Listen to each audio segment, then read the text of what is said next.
Hello guys! Share ko sa inyo itong aking begonia cissus. Ayan, napakaganda ng kanyang foliage. Makikita nyo naman mga sis. Ayan siya. Commonly known pala ito siya as begonia vine or trailing begonia. Ayan. Napaka-attractive ng kanyang foliage.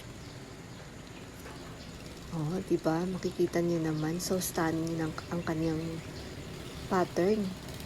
Ayan, habang nag-check pala ako kanina, meron akong napansin na naman.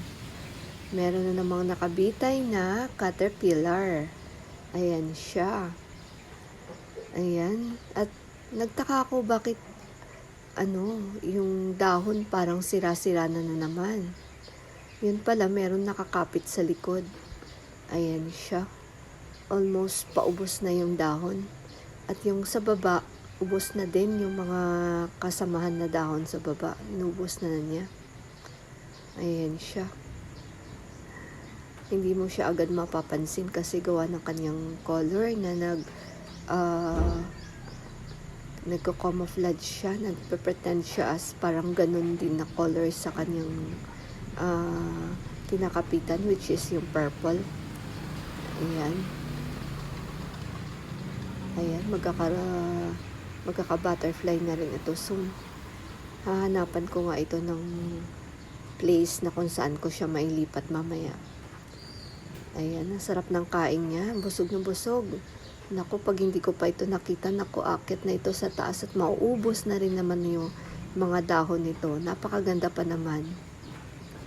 Ayan, napakaganda pa naman itong mga dahon ng aking begonia. Cissus begonia. Ayan, yung foliage pala niya ay typically glossy and green, resembling grape leaves in shape. Kaya siya tinatawag na grape leaf begonia. Ang growth habit pala nito ay climbing. Ayan. Pwede siya ilagay sa container, sa basket, like sa akin, hinang ko siya kasi ito siya ay trailing. Ayan, lagay ko siya sa isang pot at saka isinabit ko siya sa puno ng bayabas. Ayan. Napakaganda nitong plant na to.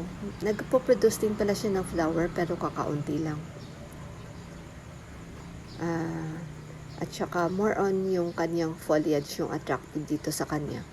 Prefer pala niya yung bright and indirect light. Ayan, pag too much direct sunlight, nasusunog yung kanyang leaves.